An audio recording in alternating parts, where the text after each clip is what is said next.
The Data Chief is a podcast for data and analytics leaders to share their personal stories and insights on technology, culture, and leadership.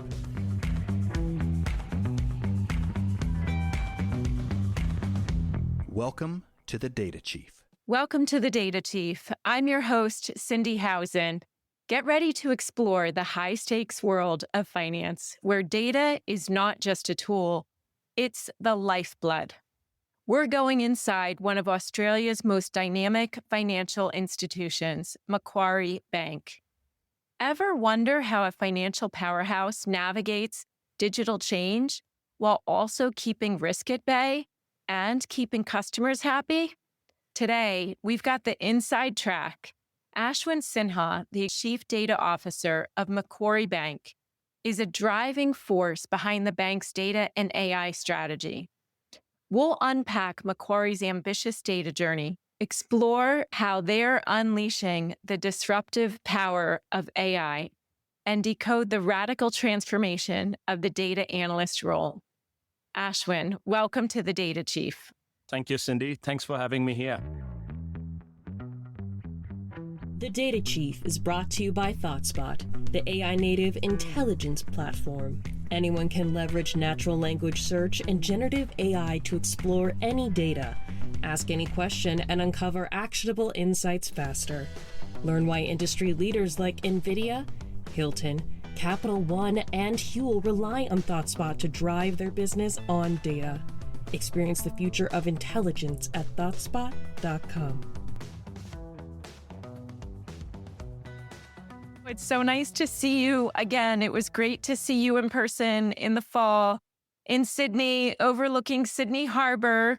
Where in the world are you joining us from today? I'm in beautiful Sydney. Okay. Well, I know sometimes you also hop between Sydney and Melbourne. I guess I feel like I should ask, who really has the better coffee? Of course, Sydney now. Melbourne has got better coffee, but yeah, I definitely love Sydney more. So yeah, I've lived here since I moved to Australia 15 years ago. So yeah. Okay, that's great. So Ash, tell us a little bit about how you came to Macquarie Bank just a couple years ago. Why now? Yeah, it has been a bit of an unplanned journey in terms of, if I reflect to, my current role and how I got to Macquarie.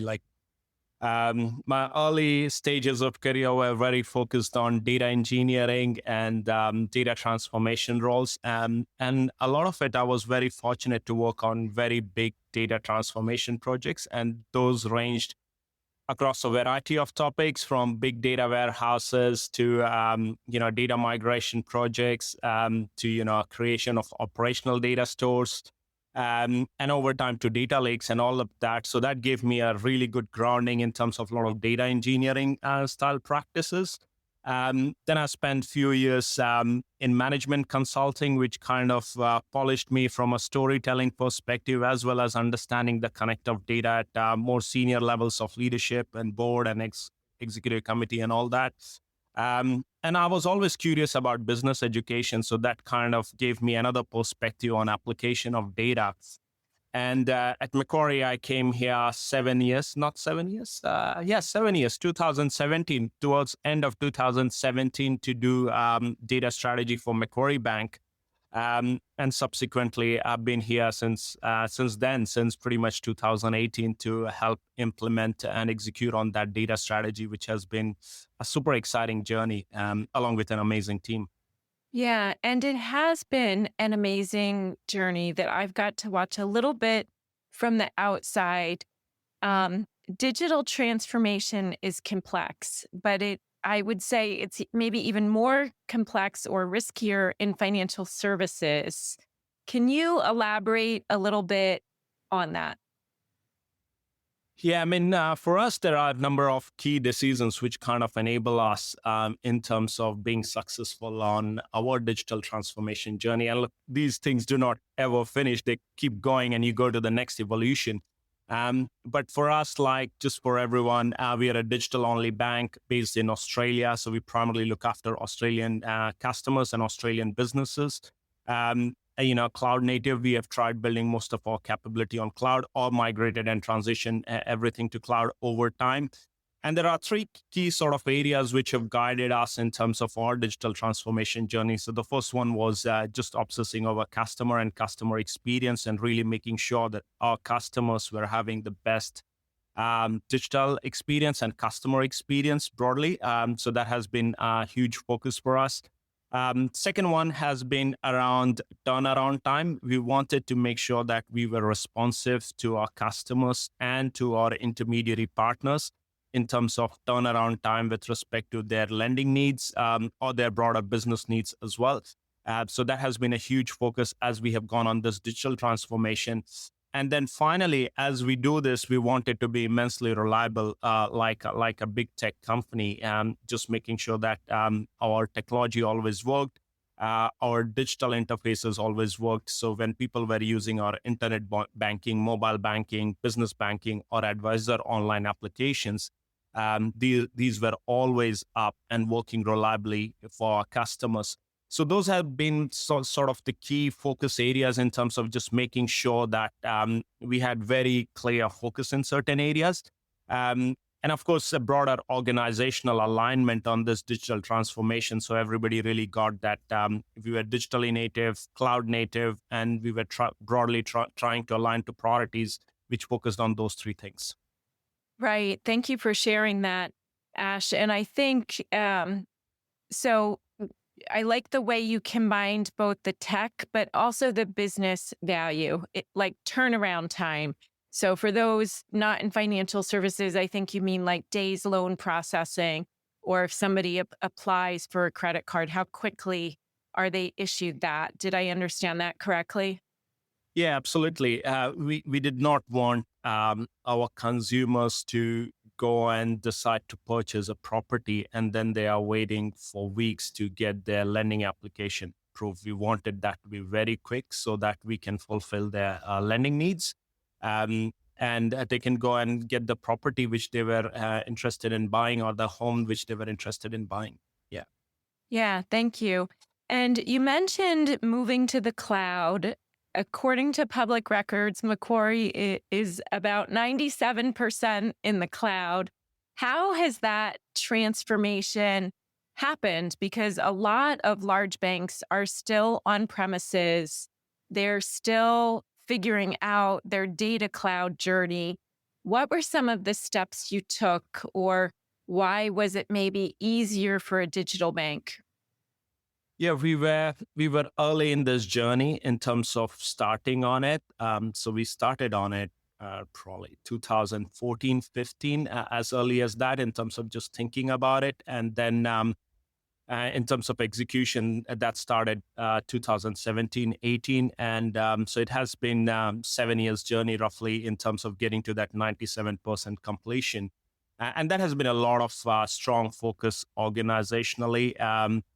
Richard Healy, who is our CIO, he has been incredibly focused on this as well. And what it has really allowed us is to reduce the level of obsolescence which we have got. It just reduces the overall cost of ownership. It improves the agility in terms of running a lot of technology projects.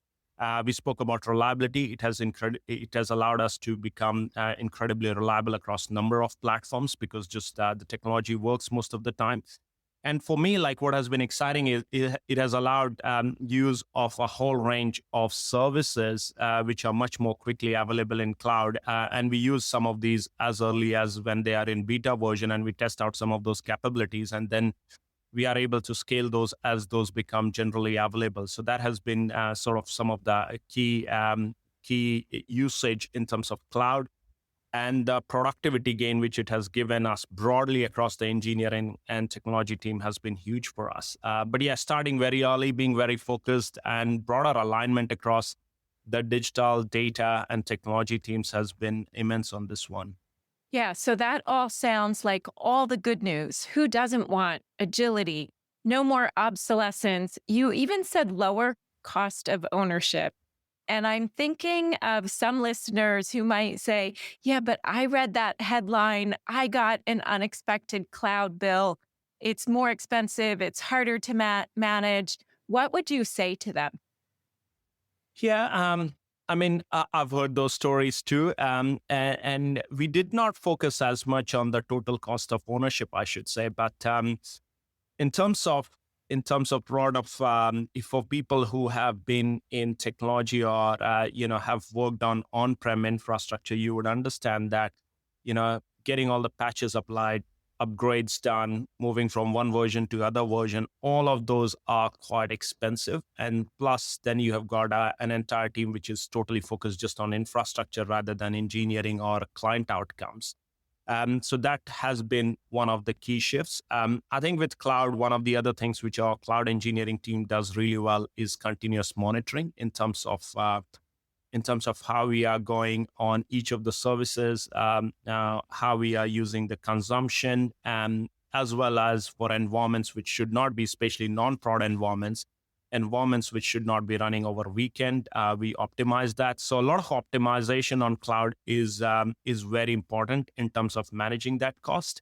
You also want it very well governed in terms of the different environments which you are creating, how much capacity you are allocating to it, who is accountable for that capacity. So from a cost perspective, it becomes quite important that each of your platform owners and your respective director of engineering, they really understand the cost of it and the services which you are using.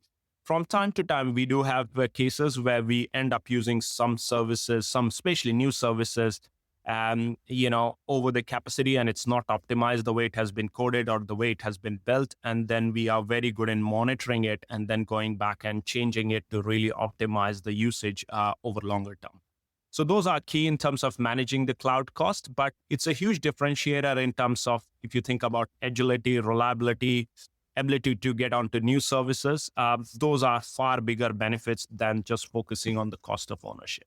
Oh, for sure. And I think especially now as we move into the agentic AI world, the pace of innovation is even faster still. Are you able to share what tech providers make up that tech stack? Yeah, for us, we are on two major cloud providers. So Amazon, AWS, as well as Google GCP. And the way we think about it is for us, Amazon and AWS services have been very much about making sure all of our infrastructure and some of the core applications run on AWS. So we use it in a very much a style of infrastructure as a service. That was the first cloud environment which we set up when we started on this journey. And over time, we have built our digital and data stack incrementally on Google Cloud. And that also enables a lot of the machine learning and AI capabilities on Google Cloud.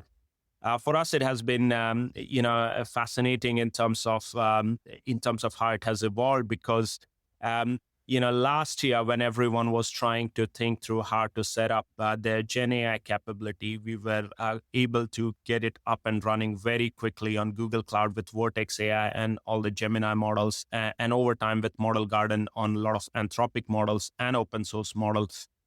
So cloud has enabled that. Otherwise, just the setup of that environment in terms of availability of all of those Gen AI tools and models would have taken a long time for a regulated financial services organization. Whereas because we had the cloud environment and all the risk and the security aspects covered for enablement of a lot of those models and capabilities have been very fast for us. Like we did that over a period of 3 to 4 months. Wow, that is super fast compared to much of the industry in general, and especially in financial services. What about Gen AI in the analytics use case? Can you share a little bit about that? Yeah, it's extending more and more, and the way I see this is if you think about prompt engineering, that fundamentally becomes a tool to drive hyper productivity for a lot of analysts and people who are working in data. We made a transition over the last 18 months onto ThoughtSpot, and part of it was reason was we wanted to ensure there was enough reusability across all the curated data sets we were getting. So just for the listeners, like the way I think about it is You've got a set of curated data assets which are maintained by your data platform teams. So think of your mortgage data set, your business lending data set, your deposits data set, your customer data set, and it could be many, many different types of data set. And then you've got a set of live boards which are verified and certified by the analytics team, so small analytics team. And then that is made available to a broad set of users. And then the users can apply their own natural language query, which, with ThoughtSpot, with Spotter and Sage, it allows them a good level of self-service with respect to analytical. And I know ThoughtSpot was, again, early on this journey with respect to enabling a lot of these capabilities. And I was curious about this concept all the way back in 2013, but finally, when I saw ThoughtSpot, I was like, okay, yeah, this could really work at an enterprise grade. And it has been amazing in terms of freeing up the capacity of a lot of our analysts and business community at the moment, or user community broadly at the moment, is able to self-serve, use these data sets, create their own live boards, and we govern and maintain it to make sure that we do not get crazy amount of live boards there. So we are looking at the usage continuously and monitoring it. But at the same time, we have got a reliable set of verified and certified live boards, which gets used by people who do not want to create them and just consume it. So I think it satisfies both of those needs. Yeah, so that all sounds really good. I picture in the beginning, though, when you said to your teams, we're going to enable all the business users, the non-analysts, the bank managers, the loan processor, whoever, to ask questions directly of the data. Some of the data analysts might have been afraid. They'll get it wrong. What about my job? What was the reaction and how did you navigate that? Yeah, the change management on it has been interesting. Largely we are a very change-ready organization. I think I do not face a lot of change reluctance across our broader data transformation journey. In this case, of course, some analysts were a bit apprehensive about what would this mean for them. But the way it has played out, and a lot of the messaging has been, it's an incredibly skilled, team of people, and many of them have got masters in data science and machine learning and AI, and in a way, their skill set was not best leveraged with respect to change of these dashboards or continuous upgrade of it or adding another data set. And a lot of the discussion with this group of people was about how would we really free up their capacity to get them more focused on a lot of the AI and generative AI initiative. And that was the discussion 18 months ago. So the initial bit was, bit of fear, bit of anxiety, to now most of that group, like 80% of that group, is focused on Gen AI and AI style initiatives and projects which are delivering significant outcome for our customers as well as for the organization. So that's how we transition them. In terms of creating trust in data, which was other part of your question, like if they could get this wrong, that curated data asset layer has been key because all the transformational logic gets applied at that level. And then the other mechanism is you still have got a verified and certified live boards, which is what the users will go back to for the ultimate source of truth from a consumption perspective. And then in some cases, if another user ends up creating a live board, which we feel is a good reuse, then it comes back to the analytics team and the data platform team to quickly take that through a verification and certification process. And then it gets that, the star thing in ThoughtSpot. And then that becomes like, okay, this is a verified source of information. So that is how we managed it. The team which worked on it, like, Robin Zhang and Abhijit Roy from my team, they have been incredibly focused on change management and taking all the analysts with them. Some of the analysts broadened their skill set into analytics engineers. So they started straddling from being an analyst to, looking at engineering as well. The other key aspect has been communicating and making analysts aware that their skill set is incredibly important, because the way I think about it is, if you think about data engineers and someone like me who's come from data engineering background, an analyst, and then a user, It's analyst who actually understands the data set. The data engineer mostly, and I say this to all the data engineers in my team, they are very good at understanding the structure and the pipeline and the engineering behind it. But they do not understand the data actually. And data is mostly understood by the analyst, and the user understands the context and then the application within a specific context. And the education for analysts has been, okay, if you understand the data, if you can take it more towards a very specific action, which can drive a business or a client outcome, then that's a better use of your skill set than just changing a dashboard or creating another report or defining another sort of metrics. A lot of analysts have welcomed it. I mean, the feedback from, I talked to the all levels of the team, and the feedback from the team recently has been very positive in terms of how the change has freed up their headspace and capacity to focus on high value problems. Wonderful. It sounds like their jobs have definitely been elevated. I think it's important to also note you use the term a change-ready culture. And that's the other aspect that I think enables all of this. Yeah, spot on. Like I've been very fortunate, 7 years here, like when I joined, we were already on digital transformation journey with another of my peer, Louis Uguina, who's our chief digital officer. And Louis is very, very focused on customer experience and customer outcomes. And so that trait was already there in the organization. Most of the leadership is very, what I'll call adaptable in terms of change readiness perspective. And they are always looking at what aspects we can improve as an organization for customers or broader set of stakeholders like regulators, and shareholders. So they are very focused on making sure that we are considering all of those aspects. And over time, the team, the team has been interesting. I would say 50 to 60% was new talent because we had to build a data engineering muscle and bringing that talent in the team. But then equally, a lot of the analytics talent group and the regulatory data space, they were already existing. And it was just about making sure all of us were aligned to common goal with respect to our data transformation. And people have leaned in throughout that journey. I mean, as you would know, these transformations do not happen with one person or one team. I mean, it requires the entire ecosystem, all the way from the consumers and the users to the analyst and your data scientist, to the team which is doing the engineering, to the team which is providing the infrastructure. And all of that has really worked out well for us. Not of course without challenges. These things never happen without challenges. But all of that, I've been very fortunate in terms of all of those people really leaning into it. You mentioned a common goal, Ash. Can you share that? Yeah.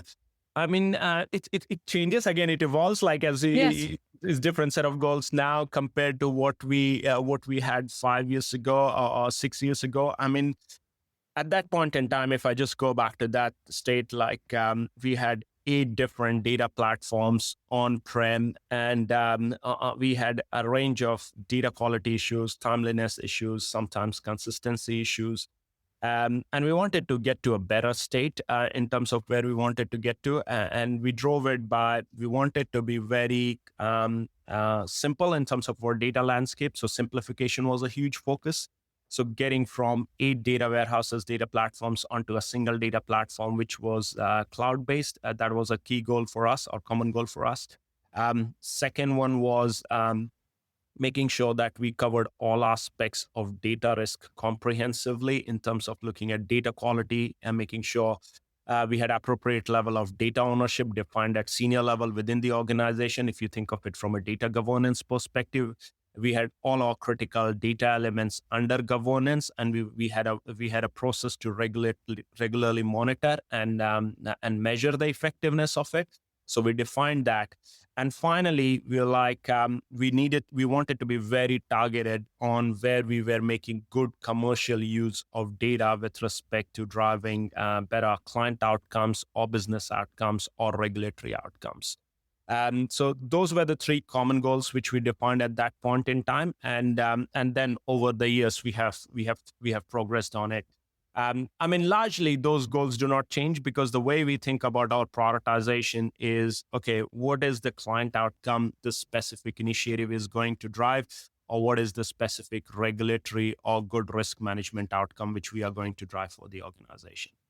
Yeah, those are clear goals. And I think it makes sense how everyone could align to that. I want to come back to another use case that you alluded to and maybe flip this. And you're using the generative AI capabilities to deliver these positive customer outcomes and to reduce risk. The risk, it feels like it's increasing with things like deep fakes or these text messages. Hey, I want to give so and so a bonus. Can you send a special credit card, gift card to them? And you think it's your boss when it's really not. How are you seeing these risks increase, and how are you using AI to prevent them? Yeah. The rate of increase with respect to scams in Australia and globally is it's considerable, and it's continuously increasing. The same applies to frauds as well. And across this, the way we think about it is pretty much a two-pronged approach. The first one is, in some of these cases, you want to make sure that the customers truly understand that what they are susceptible to and what could be potentially happening. So we have got a scams hub, which our client protection team maintains, which educates and makes customers really aware about when are the cases when they could be socially engineered, or they could be put in certain situations which is highly prone to them being scammed. So it's a very focused education and awareness effort with the broader industry and our customers. So that's very important, because in some cases AI and technology can only do so much. If you are doing this on your account, or you're giving access to someone without truly realizing what is happening. The second one is use of AI and tech broadly. We have got Macquarie Authenticator, which is what we encourage all our customers to use, because it has got it is linked to your account. It has got biometrics linked to it, which kind of protects you from a whole range of frauds and scams. And then we also use a range of AI and machine learning models, which we have been using for a period of time to protect our clients from scams, frauds, and in some cases also detect financial crime. Our client protection team regularly monitors all the alerts and all the different nature of scams which come through different complaints and cases raised by our clients, to make sure that we fix the underlying process and the mechanism and the machine learning models to really make sure that we are protecting clients in as many cases as possible. The other aspect which has been incredible for us is machine learning has allowed us to significantly reduce somewhere between 50 to 60% with respect to false positive detection, which then has freed up a lot of the capacity in the fraud operations team to really focus on the cases which where our customers require help. Otherwise, they were looking at sort of these alerts which were not truly meaningful. So that has been huge for us in terms of working in this space. So those are the steps which we look at. We try to give customers a bit more control through Macquarie Authenticator, make them aware and educated on this topic, and apply a whole range of machine learning to detect it and prevent it before happening. Well, even the hard number that you mentioned with the improvement in false positives, that's great for the people working in risk, but it's also great for the customers who don't experience that false positive as well. As you bring people along on this journey and educate them on some of these new techniques, I think you've taken a novel approach to bringing everyone from the executives to the data engineers along on the journey and helping them reskill and upskill. Can you share a little bit with listeners about that? Yeah, as I said earlier, like I was very lucky that, I ended up working in an organization which was not change reluctant, and all of the Yeah. leadership really leans into this topic and is already very analytical. So that has helped me a lot. I mean, some of the things which we did is, of course, broader alignment across the team. So if I think about alignment with Richard and Lois, who I mentioned earlier, and Tony, who I report into, in terms of our technology, data, and digital strategy. So the alignment across these three strategies and our business outcomes has been huge in terms of how we have gone through it, because that has also informed me as someone who was new to the organization in terms of the set of priorities which I should be focusing on along with my team. Of course, I had a technical view on it, but aligning it to the commercial outcome and client outcome for the organization was quite important. The other bit which we did was we ran a set of master classes. So we ran a series of master classes. So 3 of these, which were done every 6 months. And we had the top 50 people at bank. Most of the leadership group joined those master classes. And that was a significant time commitment from them. In some cases, it was half a day. And we covered a range of topics from artificial intelligence to data governance to data architecture to data engineering, and including number of external speakers. I remember, Cindi, you joined one of that.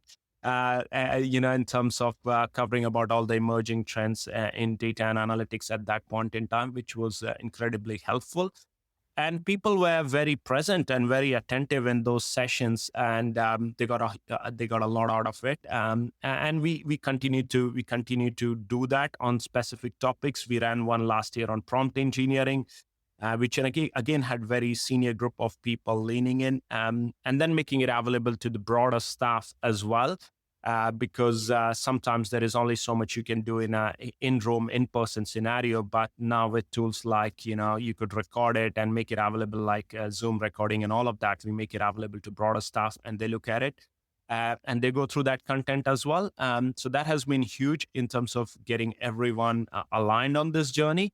And we continue to do that on new topics like generative AI, prompt engineering, agentic architecture. Those things we just need to continue doing. Yeah. Yeah, I think your master classes are a brilliant method for getting this alignment and keeping people engaged.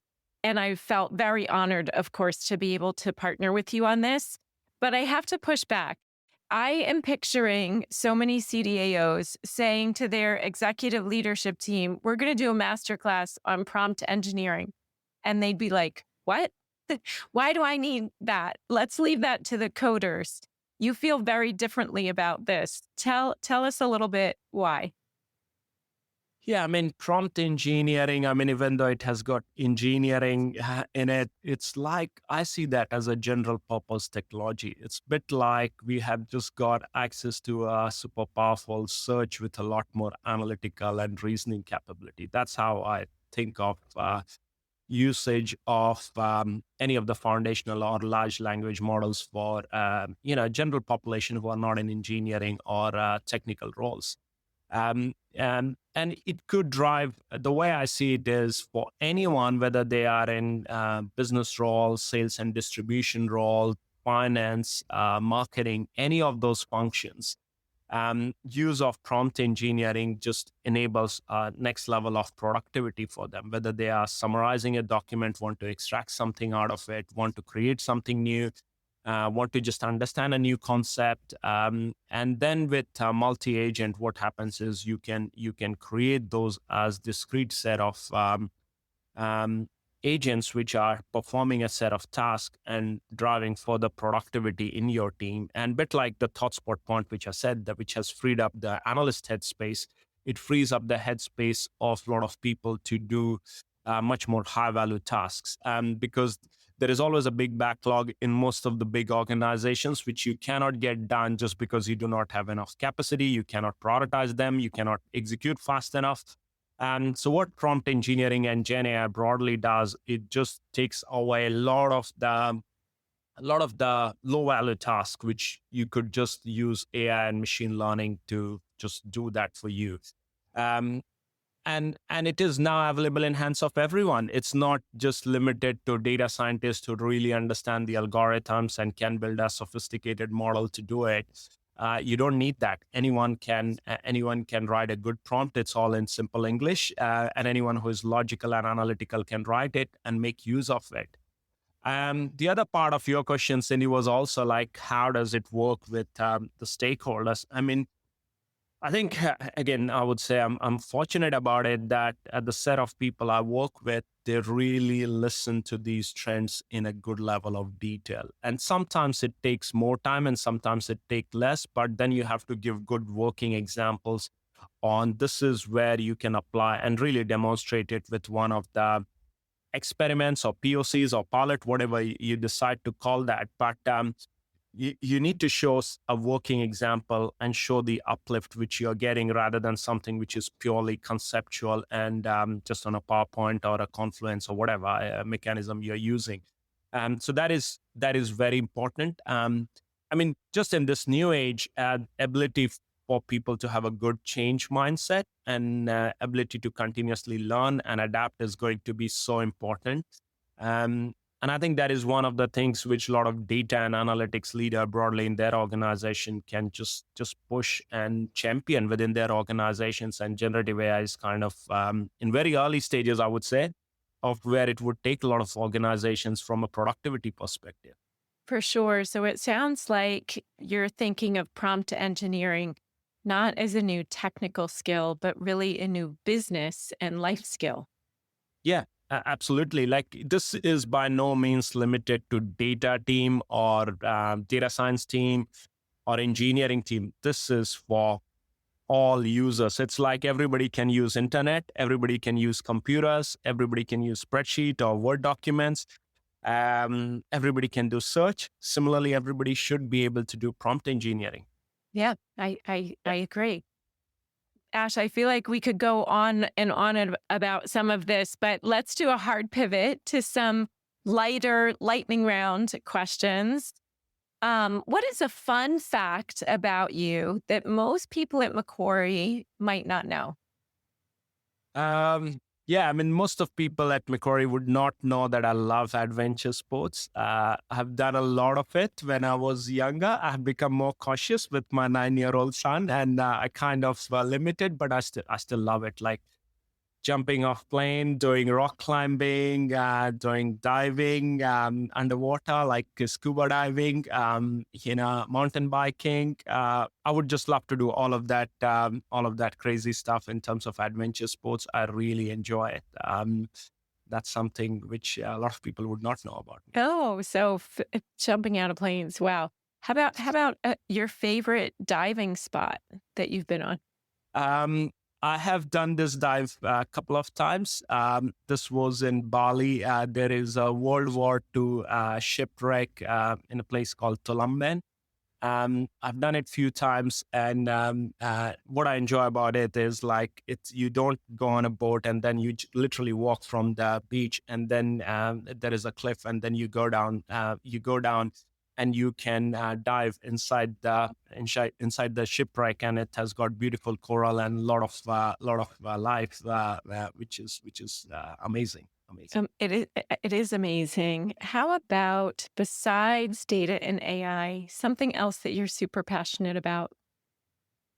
I'm very passionate about child education. I feel like it's something which enables a whole range of people globally who do not come from privileged communities in terms of just improving their life. And I've seen a lot of that. I mean, I grew up in India. I've observed this very, very closely. And I've seen the transformation in life of many, many people just with better education. And I think if you are able to give a child good education, irrespective of their socioeconomic background, that makes a huge difference to their life and to the community around them. It does. I'm totally with you on that. I'm going to let you choose the last question, Ash. Either a moment recently that has made you laugh out loud, or something that you are grateful for, perhaps beyond the obvious. Yeah, I mean, I'm grateful for many things in life. Like I feel like I'm incredibly fortunate in many and privileged in many regards. Like amazing family and good health, which is obvious. A very good set of friends. And we spend so much time at work that if you don't mention team, then I've got an incredible team who are very passionate about data, AI, analytics, and broadly good customer and risk outcomes, which makes my job on a day-to-day basis a lot easier than what it could have been. So I feel very grateful for all of that. Yeah. Yeah. And I'm so grateful to have you on the Data Chief podcast, and that we sometimes get to interact in person as well as virtually. Ash, thank you so much. Thank you, Cindi. Thanks a lot. Thank you for joining the Data Chief as we explore data and AI leadership. To continue your journey, subscribe to our podcast on your preferred listening platform and connect with me on LinkedIn or X at BI Scorecard. If you are loving this podcast, please rate or review it so others can also discover the podcast. The Data Chief is brought to you by ThoughtSpot, the AI native intelligence platform built for everyone to create personalized insights, drive data decisions, and take action. Learn how companies like Lyft, Brambles, and Navan are leading the way at ThoughtSpot.com.